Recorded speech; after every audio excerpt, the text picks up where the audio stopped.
Stop getting attached too fast. You meet someone and you like the vibe. Suddenly, you are emotionally invested. My dear, let's fix this pattern. Why you get attached so quickly? Because you confuse attention with connection. They reply fast, you feel chosen. They show interest, you imagine future with them. आपको लगता है किसी ने आपको text का reply instant किया है, that means he is keeping you on priority. कोई आप में इंटरेस्ट दिखा रहा है initially and you start building future with them. This is quite stupidity. इतना जल्दी अपने इमोशंस खोल के नहीं रखना होता है किसी के सामने, है ना. Just observe them. और पता है रियल प्रॉब्लम कहाँ होती है? Because you start attaching with the potential. जो रियलिटी है आप उस पर फोकस करते ही नहीं है.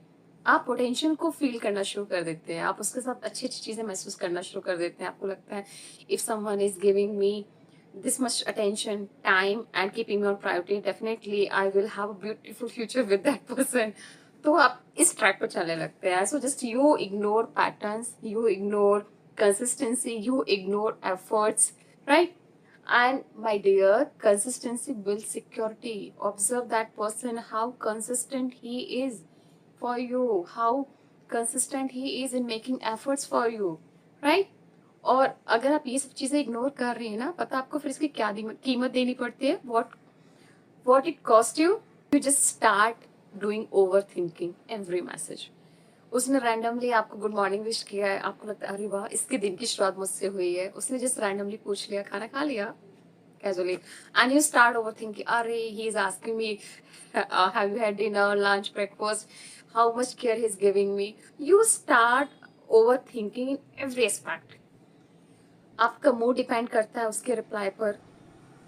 अगर उसने आपने टेक्स्ट किया उसने रिप्लाई नहीं किया, आप सैड हो गए. उसने इंस्टेंट रिप्लाई कर दिया, आप खुश हो गए. You give your mental peace और I can say stability of your mind in his hand. आप ये बेवकूफ़ी करना शुरू कर देते हैं और इससे आप अपना इमोशनल पावर खोना भी खत्म कर देते हैं. यू नो, आप सामने वाले पर्सन को अपने इमोशंस को रेगुलेट करने की हैंड ओवर कर देते हैं. That's why you comes in very pity condition my dear. So how to overcome this? इस चीज से बाहर निकलने के लिए एक ही तरीका है. Just stop asking to yourself do I like them. Just simply you ask do I like how they show up. जिस तरीके से वो मेरे सामने आ रहे हैं, जो एफर्ट्स लगा रहे हैं, जो उनकी कंसिस्टेंसी है, जो उनका पैटर्न है, क्या वो मुझे पसंद है? Just watch everything carefully about them. क्योंकि यहाँ पर सिर्फ वो आपको चूज नहीं करेंगे, you are also choosing him और हर. और इस पैटर्न से डिटैच होने का एक हेल्दी वे ये भी है, वर्क ऑन योर गोल्स. अपने गोल्स पर काम करें. Keep your routine fixed. अपना एक रूटीन रखें. टाइम से उठना, टाइम से एक्सरसाइज करना, बुक्स पढ़ना, ये सब चीज़ें. Slow your pace. अपने जो भी इमोशंस आ रहे हैं देन एंड देयर आप उसको एक्सप्रेस करने मत लग जाएं. Stop vomiting every emotion. हर इमोशन क्या वॉमिट ना कर दें. उससे भी, सामने वाले से भी, अपनी फ्रेंड से भी. Slow your pace.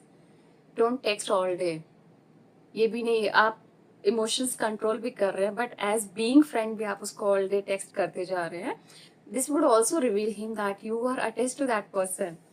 Interest is fine. You are interested in someone, that is fine. But dependency is not at all. Because my darling, you have to always remember this. Attention is not commitment. Chemistry is not compatibility. Words are not action. People prove themselves over the time for you. So my darling, do not drown in the name of love so quickly. Okay? In today's era, it's very difficult to find a right partner randomly. So slow your pace, take your time, protect your peace, privacy, and self-respect. And with this positive mindset, go ahead. Life is yours, and beauty of life is in your hand. Take good care of self. Enjoy your life. Bye.